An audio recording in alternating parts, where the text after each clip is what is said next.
아비암이 그의 아버지가 이미 행한 모든 죄를 행하고 그의 조상 다윗의 마음과 같지 아니하여 그의 하나님 여호와 앞에 온전하지 못하였으나.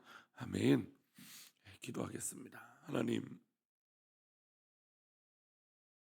오늘도 주의 백성답게, 주의 군대답게, 하나님의 사람답게 살아가도록 하여 주시고, 어떠한 일이 있든지 어떤 상황이 있든지 주님만 바라보고 승리할 수 있도록 복을 내려 주옵소서. 하나님, 오늘 하루도 어떤 일이 있든지 흔들리지 않게 하시고 오직 주님만 바라보고 나아갈 수 있도록 은혜의 은혜를 더하여 주옵소서. 이 시간 1,000번대로 드려지는 예물들과 또 범사에 감사에 드려지는 예물을 기뻐 받아주시고, 또 시간 말씀을 나눌 때 주님 함께하여 주옵소서. 감사하고 거룩하신 예수 그리스도 이름으로 기도올려옵나이다. 아멘.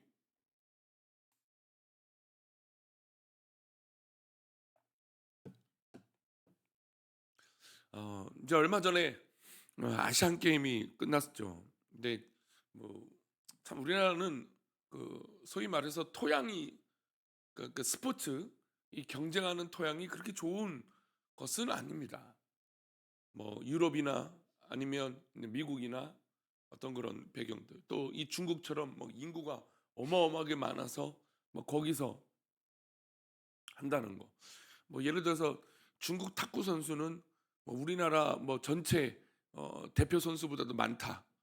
그러니까 전 종목 대표 선수보다 탁구에 관련된 선수들이 그렇게 많다는 거죠.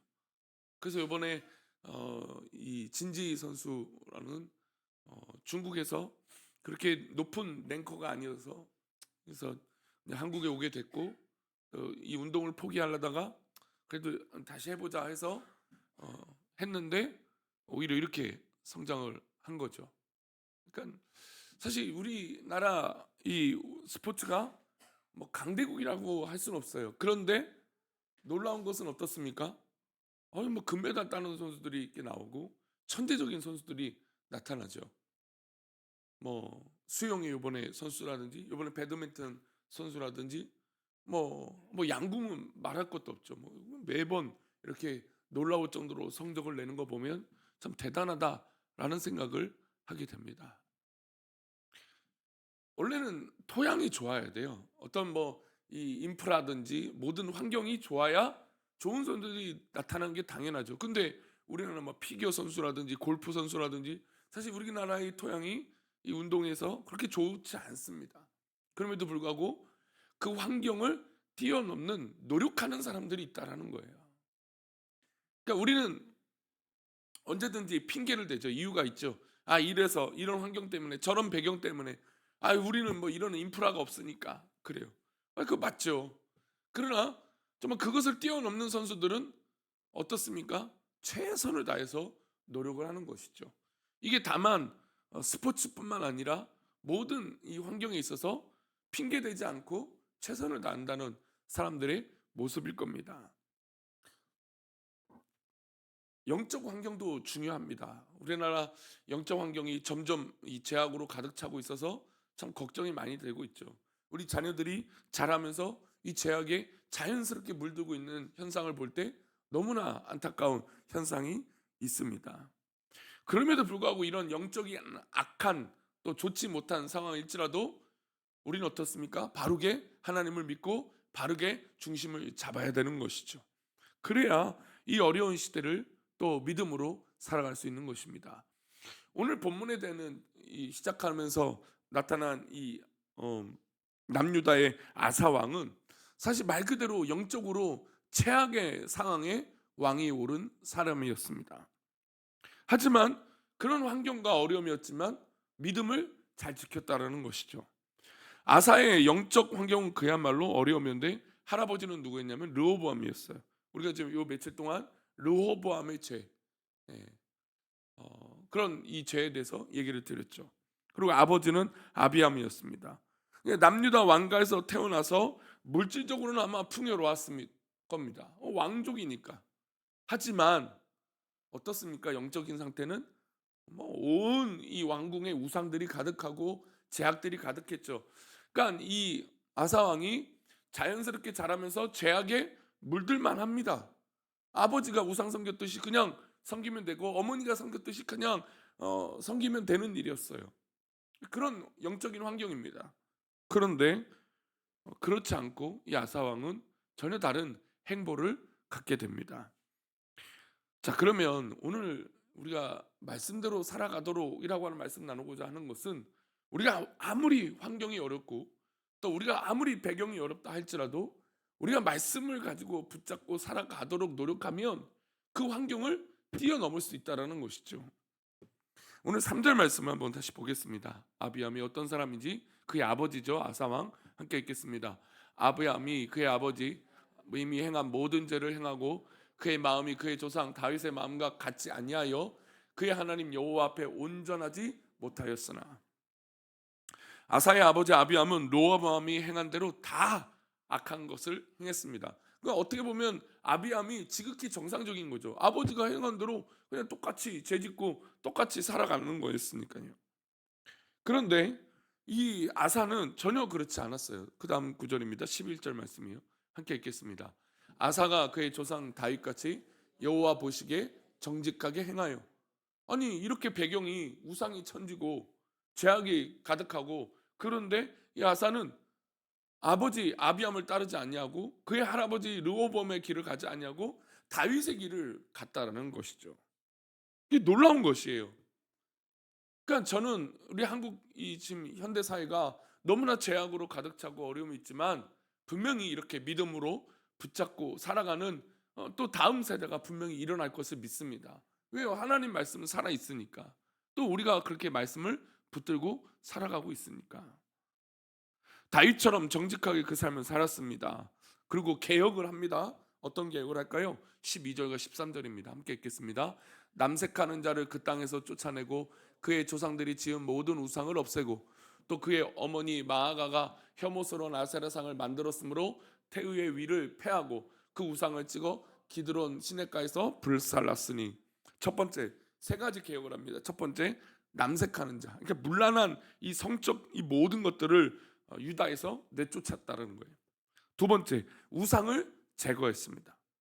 세 번째, 그의 어머니 마아라가 아사라상을 만들었다는 이유로 태우의 위에서 폐위를 시켜버렸어요. 그러니까 이게 왜 대단하냐면, 뭐 이렇게 말로는 그래 개혁도 하고 나쁜 것이니까 척결하고 하지만 보세요, 어머니를 내쫓는다? 이게 아무리 왕이고 정치적인 것이 있더라도 환경적으로 쉬운 일은 아닙니다. 어머니, 또 실제로 우상을 섬기는 그 세력들도 있을 거 아니에요. 그 세력들이 어머니를 패하면 어떻게 어머니한테 불효할 수 있느냐? 어떻게 어머니한테 그럴 수 있느냐? 그런 것이죠. 우상을 깨뜨린다? 이게 또 쉬운 건 아니죠. 그러니까 우리가 말로는 개혁합시다, 뭐 말씀대로 삽시다 하지만, 우리가 실제로 말씀대로 우리 삶 가운데 살아간다는 게 도무지 쉬운 게 아닐 수도 있다라는 것이에요. 남색하는 자들을 쫓아내는 것보다 어려운 것은 유다 경내에 있는 우상을 모두 제거했다라는 거예요. 이제 뭐 지금 우리 한국 사회도 이 동성애 문제가 엄청나게 심각하죠. 뭐 마약도 말도 못할 것이고요. 그러니까 지금 이런 사회가 되고 있는 게 참으로 안타깝고, 우리 교회가 어떤 역할들을 해야 될지 고민이 됩니다. 근데 이런 이 남색과 이것들은 뭐 어떻게 정치적으로 해볼 수 있어요. 근데 우상은요, 실제로 모든 사람들 삶 속에 깊이 뿌리내는 거예요. 그러니까 지금 여기 보면 우리가 이단이고 우상을 섬기는 사람들이 우리 주변에 있는데, 그거 가서 강제적으로 국가에서 없애버려라, 그게 이제 쉽냐 이거죠. 근데 그게 도무지 쉬운 일이 아니고, 또 정치적으로 인기를 얻으려면 어떻습니까? 사람들이 하고 싶은 대로 좀 놔두면 되죠. 그리고 그것을 보호해주면 인기는 얻을 겁니다. 그런데 사람들 실생활에 있는 이 모든 것들을 어떻게 해요? 우상을 깨뜨리고 또 기드론 신앙가에 가서 불살라 버렸다는 겁니다. 이 아사왕은 정치적인 뭐 어떤 배경, 사람들의 인기, 이것들을 전혀 고려하지 않았어요. 또 자신의 환경 전혀 중요하지 않았어요. 오직 하나님 말씀을 붙들고 그 말씀대로 살아가야겠다라고 결심했고, 그 말씀대로 순종한 것이죠. 그리고 결단한 겁니다. 그리고 그의 어머니가 우상을 섬기고 우상의 앞잡이가 되니까 그냥 폐위를 시켜버리고 우상을 깨뜨려버리고 문란한 것들을 없애버리고 이런 것들을 뭐 그냥 단호하게 했다라는 것이죠. 왜 그렇게 단호하게 할 수 있을까요? 당연히 하나님 말씀의 기본으로 섰기 때문이에요. 우리가 흔들리지 않고 또 환경 탓하지 않고 우리가 중심을 잘 잡고 살 수 있는 건 하나님 말씀 붙들고 살아가면 되는 것이죠. 오늘 우리에게 둘러싸인 영적 환경은 어떻습니까? 우리 성도님들에게 처해 있는 영적인 환경은 어떻습니까? 뭐 핑계 댈 것이 한두 개가 아니죠. 경제적, 물질적, 삶의 환경, 주변에 살아가고 있는 모든 사람들 뭐 핑계거리가 수도 없이 많을 것입니다. 하지만 만약에 우리가 그 핑계를 하나님 앞에 둔다고 해보겠습니다. 하나님 앞에 그 핑계를 둘 수 있을까요? 없죠. 하나님 다 알고 계시는데요. 하나님은 또 죄를 싫어하시는데요. 우상 숭배 더더욱 싫어하시는데요. 그러니 우리가 하나님 앞에 말씀으로 산다는 건 철저할 필요가 있어요. 우리가 목숨을 걸고 지킨다라고 하는 것은 바로 그런 부분이죠. 오늘 우리가 우리에게 주어진 어떤 그런 환경적인 것에 핑계를 대거나 또 원인을 두는 것이 아니라 오늘 내가 정말 최선을 다해서 살아가겠다. 하나님 말씀 붙들고 내가 열심히 살아가겠다라고 결단하며 승리하는 저와 여러분 되시기를 축원합니다. 기도하겠습니다. 하나님, 주의 놀라운 은혜 속에 우리가 살아가길 원합니다. 하나님 붙잡아 주시고 놀라운 은혜 속에 주님만 바라보고 살아갈 수 있도록 은혜를 내려 주옵소서. 주께서 허락하신 이 복된 하루에 우리가 핑계대지 아니하고 온전히 하나님 말씀만 붙잡게 하여 주옵소서.